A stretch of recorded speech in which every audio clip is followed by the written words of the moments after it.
Okay, so the first thing that I wanted to talk about is the fact that you're going to be auditioning. If you're planning on going to the modeling industry, you're going to be auditioning a lot. The auditions in the modeling industry are they're called GOCs or VTRs, and they're also known as castings. So if you hear any people in the modeling industry talking about attending a GOC or a Go-and-See or a VTR or a casting, that's kind of what they're talking about.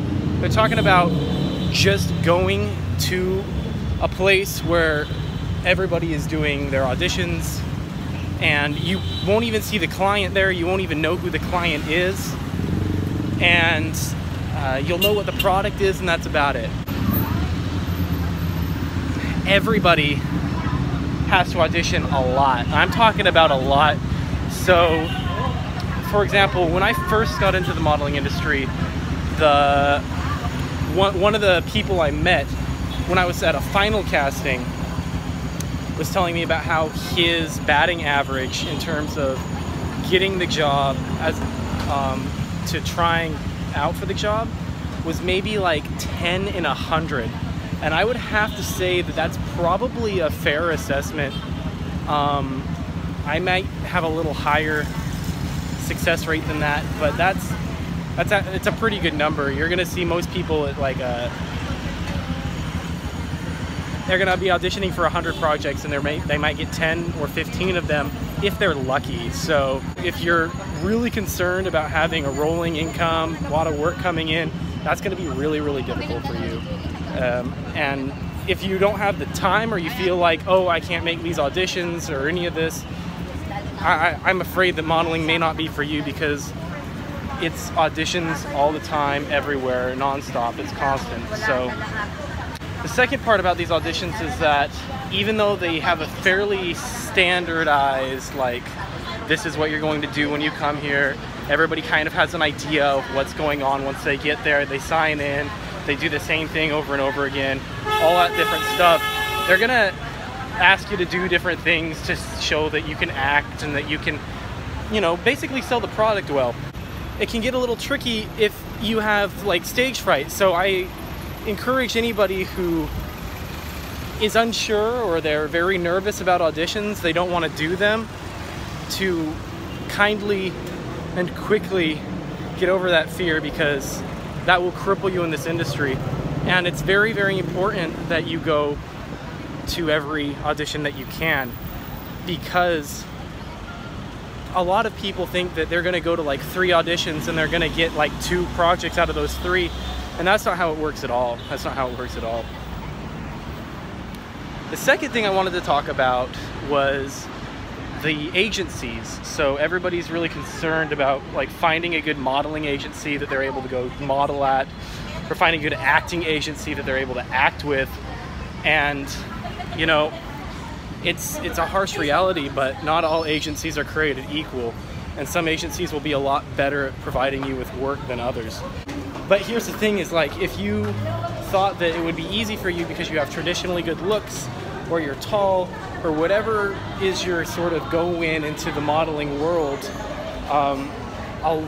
if you don't have a good agency to help represent you, to help find you work, to help send you to go-sees, to help send you to these auditions, you're not going to be working. You're going to be sitting around twiddling your thumbs, wondering what's going on, where's all the advertising projects, where's everything. It's very important, if you're going to be in this industry, you really want to do your due diligence. You really want to make sure that, you know, like, these people have gotten others in a similar position as you jobs and help them be successful in this line of work.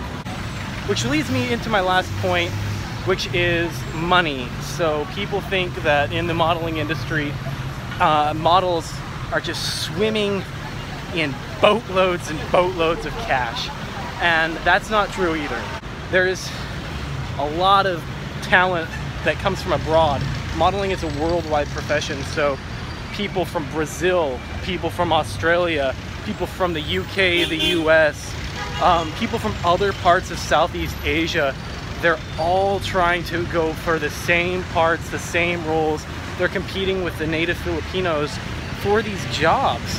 And unless you become famous or unless you become very well established in the industry, the TF or the talent fee is going to be somewhat minimal in terms of, you know, the payment. And the payment can be sporadic. It may not always be paid right away. It could be a month or even 2 after you get the project or you complete the project that it actually goes through. So that's one misconception that you may have, is that you can make a lot of money modeling. So that's something you got to make sure that you are aware of. Modeling will not make you rich unless you somehow manage to find fame somewhere else. Now, one of the great things is in this industry, you start to, after a while, after a few months, you start to see the type of people that you'll be auditioning against. I don't want to say that sounds bad, but you'll be auditioning against them in terms of go-sees and DTRs and such. And you'll be able to make a really good network of connections throughout that process. So you'll be able to, you'll know the other talents, the other models, you're gonna know the casting directors, you're going to know, you know, a lot of the clients even. You're gonna start to make your network out. So if it is something that you're interested in, then that's a perk, is you get a lot of friends, you make a lot of connections, and that helps you get more work as well. Another good thing about the industry is that it's very fast-paced and it's a lot of fun, and the people are the greatest. There's a misconception about people who work in modeling that if you are a model that you're kind of stuck up, or there's, you know, like you just think you're better than everybody else, which is actually something that I believed before I got involved in it myself. But now that I realize, like, I've been in it for a little while, I'm starting to see, like, that's not necessarily true. Of course, you're gonna have, you know, your people who are like that in any industry, but for the most part, the people in this industry are very humble and very friendly. And the reason I think for that is because if you're not friendly, you won't get jobs. And if you're not humble, you're gonna be really, really disappointed. The last thing I'd have to say is modeling is a lot about scheduling, making sure that you're well organized, and it's also about expectation management. If you're really good looking, or if you have great skills, or if you've been in the industry before, you might see a measure of success, you know, pretty quickly. But if you're just an average person and you're trying to get into the industry, just be patient and work at it, and you'll see that that's what everybody else in the industry is trying to do as well. These are just some tips and tricks that I've learned in my short time so far in the modeling industry. If you have any questions for me, let me know. Make sure that you like, comment, and subscribe to this video.